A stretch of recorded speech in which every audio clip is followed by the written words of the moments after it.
Hey everyone, welcome back to Chat Sematary. I'm your host, Deanna Chapman, and today I am joined by Drew Deach, and we are talking about a book that was not written by Stephen King, but it is about Stephen King movies and such. And that book is Creepshows, the illustrated Stephen King movie guide by Stephen Jones. I hope it's Stephen, not Stephen Jones.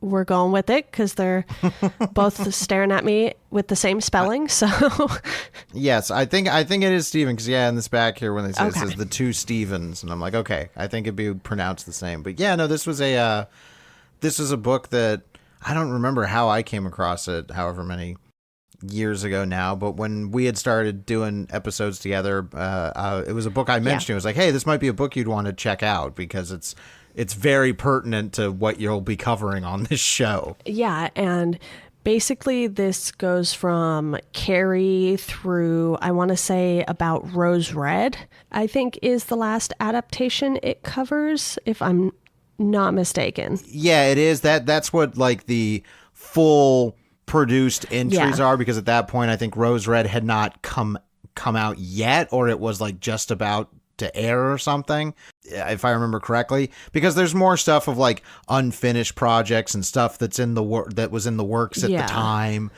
scattered throughout, the latter sections of the book. But as far as covering essentially every theatrical and pretty much every, if not just the major TV projects that had Stephen King attached in either adaptation or him writing episodes of television shows or movies, for example, like Sleepwalkers is in here, which it's not based off anything he did, but he wrote the script. Right. So yeah, this was such a, like, as we've done episodes of this podcast, and when we were getting up to this episode and looking at this book, I'm like, I'm trying to remember like what my real first remembered interaction of Stephen King is. And I feel like it had to have been some pop cultural awareness of movies, of Stephen King movie stuff. Getting this was kind of like it's like a nice little Rosetta Stone of all the stuff that is out there that, you can find out info on. As far as like the structure of the book for anybody that's interested, it's basically there's an entry on every movie, TV show, TV miniseries, adaptation. Some get more ink than others, but they'll also collect together like little trivia bits or snippets from reviews at the time. Like there's a lot of stuff pulled from Cinefantastique, and just giving you kind of a sense of the movie's appraisals. If they can get a quote from King about any of the movies, they will. So yeah, it's a really fun compendium for anybody who is looking to learn maybe just a little bit more about certain ones, like because the big stuff like The Shining and Carrie and these big very successful projects, they get a lot of ink, but it'll be a lot of stuff that you might have heard already. I'm here for, it's like, oh yeah, they wrote up every Children of the Corn movie that had come out at this point, and like every Carrie the little TV series or TV miniseries that they did. It was kind of like a failed pilot, as I understand it. Yeah, that's what I understood too. And the fact that we have had 4 different Carrie adaptations is probably 3 too many, but that's okay. This book did let me know about some things that I just had missed too when I was going through and first creating the spreadsheet, because I didn't even think about things like short films. Right. There's a section on that. Yeah. So we have like The Boogeyman, The Woman in the Room.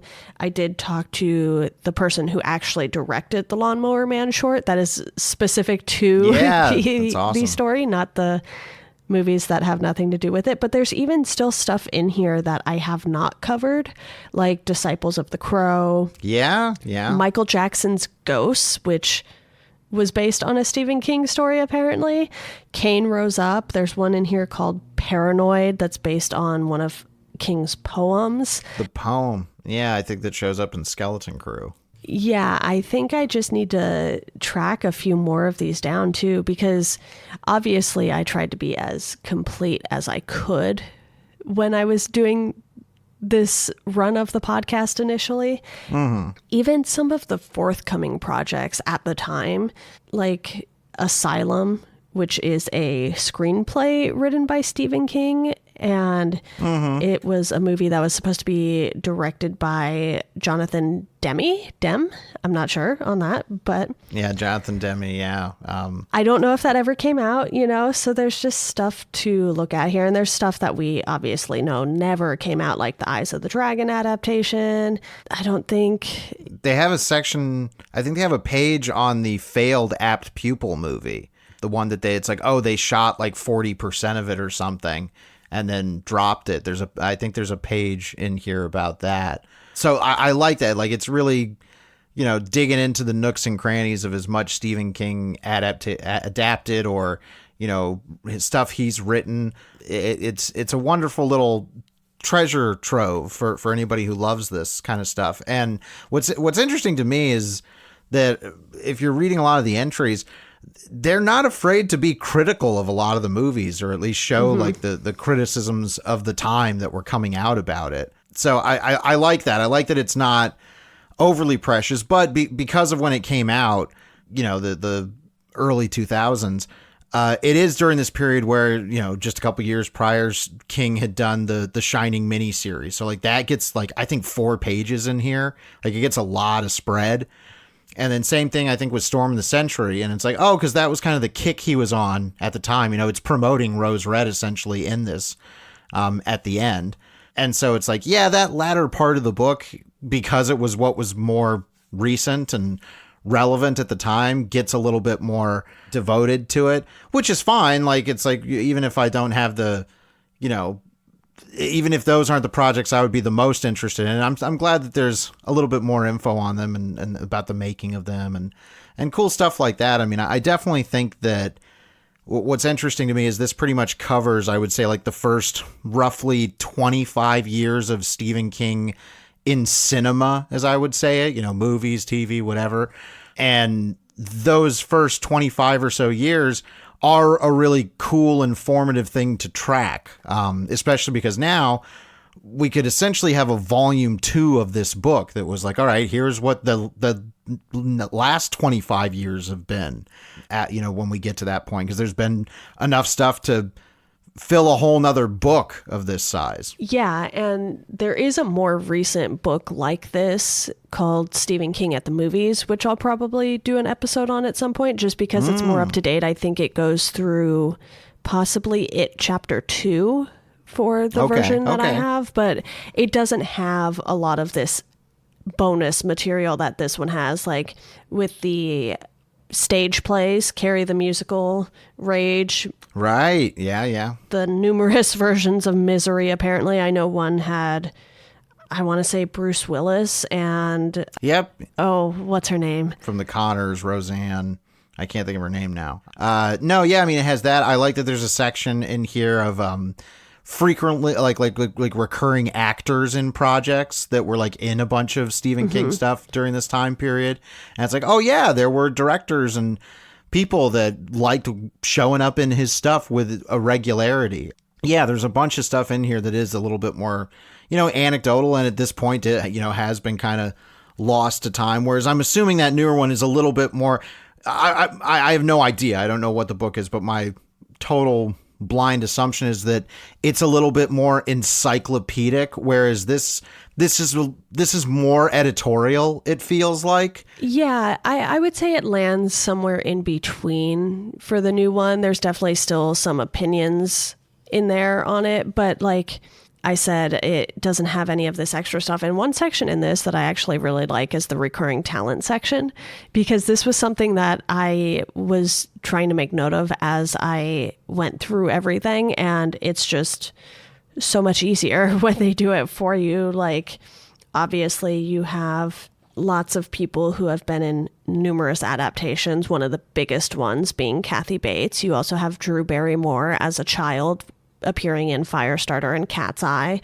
You have Bruce Davison, who has been in, I want to say, a couple things, maybe 3 things. Yeah, we did a word processor of the gods episode he was in. Yeah. Yeah, no, I mean that's a really cool thing, because nowadays this kind of stuff is pretty limited to, oh, well, I'll just, if I'm even take the energy to will look at the trivia section on IMDb for a movie or, something, and maybe see something. And that doesn't, sometimes you just kind of have to take that with a grain of salt. This feels really like an act of love and preservation and chronicling of the time, of everything Stephen King that was available up to that point. And as such, like I said, I don't know if Stephen Jones was a writer for one of the outlets they quote a lot, like Cinefantastique, but it's got a lot of great archival interview snippets with people that are working on the different projects, and that's always cool. And like I said, sometimes people are openly blunt, and especially King. Like if they get quotes from King, he'll tell you what he thought about the movie.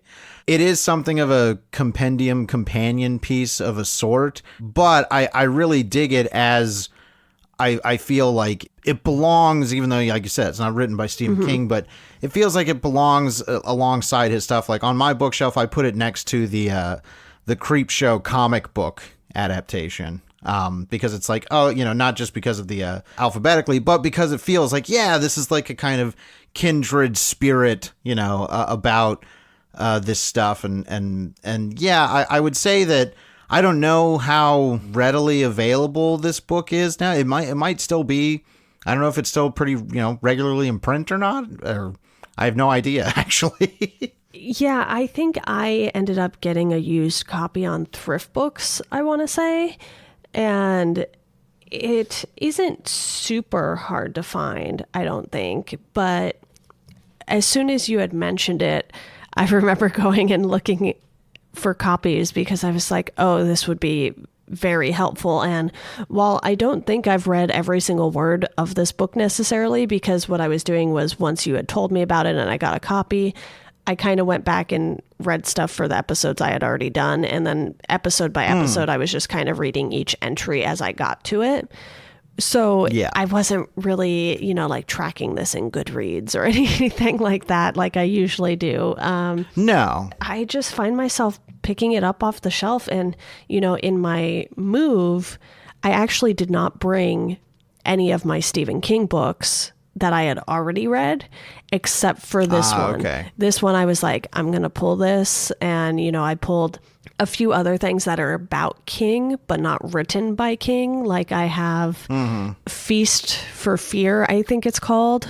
And it's just conversations with King. I brought the Stephen King at the movies one.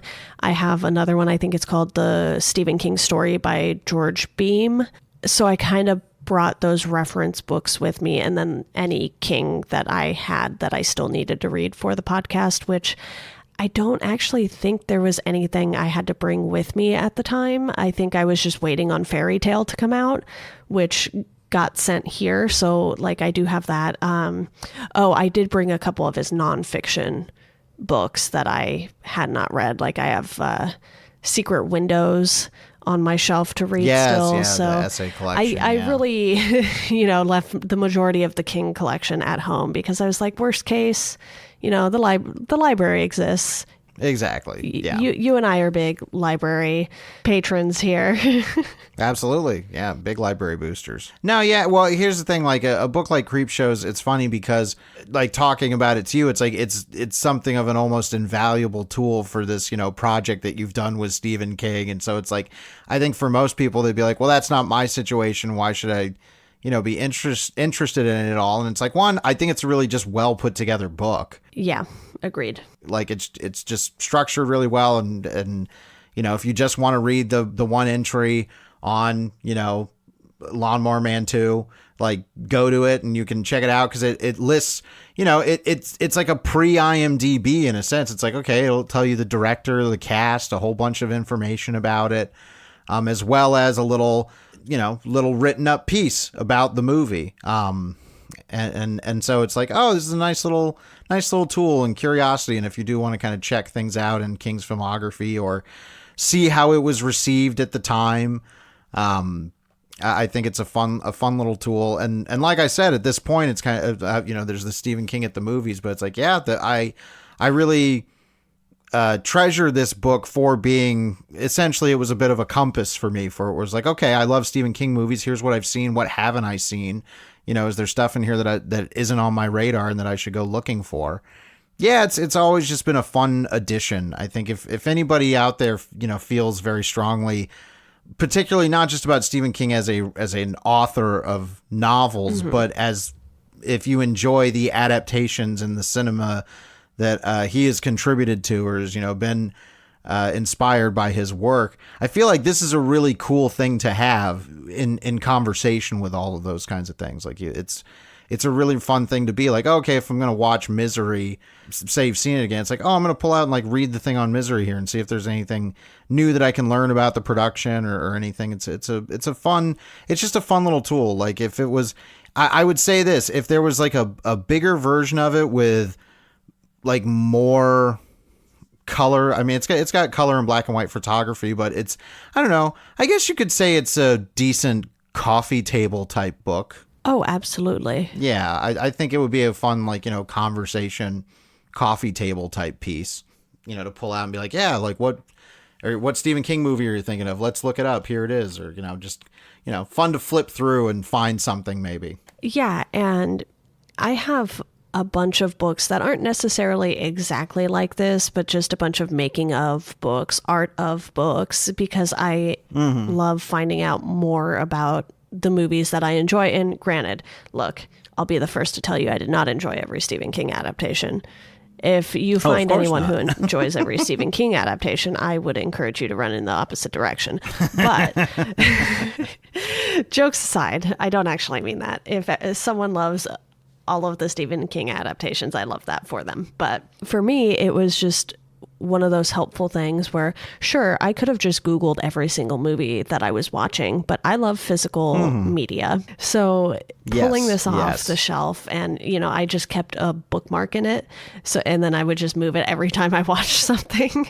So I knew exactly where I was. And, just even seeing the forthcoming projects at the time, that some of which never ended up happening, or seeing how many projects George Romero was tied to that just ultimately did not happen. All of the what ifs. This book gives you a lot to think about in respect to that as well. And I just think it's a very fun little extra thing to have if you are into watching the adaptations, because I do understand that there are some people who have read a bunch of Stephen King books, but they're not like us. They're not going to watch The Mangler 2 or The Mangler Reborn, and that's okay, because guess what? Those aren't good. Yeah, exactly. No. We're sick people to put ourselves through that. But yeah, like you said, like you mentioned, like, all the projects George Romero was attached to. There's stories that splinter out from this book. Like, it's like, oh, I would read an entire book just about all of the Stephen King movies Romero tried to make. Like, he was trying to make The Stand forever. That was like their big project, and that's talked about in here. But it gets you curious and tells you, it's like, oh, I never, before I had this book, I never knew that fact. Right. It was like, oh, wow, now I would like to investigate that more and learn more about that project that never came to be. That's really cool. So yeah, it's just a really, it is a celebration of Stephen King in cinema, for those first 25-ish years or so. And if you like the Stephen King movies and television shows and want to possibly discover some more, I think it's a really fun gateway into that world. And certainly if you're somebody who listens to this podcast with any amount of regularity or curiosity, I think it's a must seek out, because I think you'll get the same pleasure out of it that Deanna and I both have. Yeah, definitely check this out if you can find a copy. And Drew, I know we have some other books that we're kind of just waiting to get our hands on that we want to talk about, that aren't written by King, but are about things that came about because of King. So like in particular, the making of Creepshow 2. I know you and I are still waiting on that. It looks like we should get that in April now. Okay. That's good news. Fingers crossed that we actually get a copy this time, because I know we both ordered this back in like October, November, and we were just like, where is it? Is it not? It's not here. Yeah, and I just kind of think it's like, it ain't coming. Sorry. I was like, oh, okay. And I know there's a new Creepshow comic that's being released right now. Yeah. I've gotten some emails about that. Apparently it did did pretty good. Yeah, so I'm probably going to pick that up because it looks like the first volume is out. So now that I have survived my first 6 months after my move and I'm not sick, I should be able to start planning some content on a more regular basis. I feel bad because I've been saying that for like the last 6 months. But moving is a lot. You're getting it out there. In case. Yes, it is. Absolutely, it is. So, especially like moving to a new state. Oh, yes. It's not quite the same as just like moving down the street or, moving to a different area in the same city or something. Don't worry about it. The making of Creepshow 2 can wait until, everything is settled and comfortable. So, but look, everything better be settled by April. Otherwise, I'm going to lose my mind. Yeah. But, I'll probably try to keep getting out at least one episode a month here. I know things have slowed down a lot just because there's not a whole lot coming out right now. Salem's Lot got pushed again, I think. I don't even know what's going on with a bunch of these movies. I know there's some stuff coming soon though, so I will stay as up to date on the new releases as I can, and I'll try to fill in some dead air, if you will, with stuff like this. But Drew, thank you so much for joining me today. Always a pleasure. I love it. And anytime. Love chatting this stuff up with you here at Chat Sematary. Well, thank you.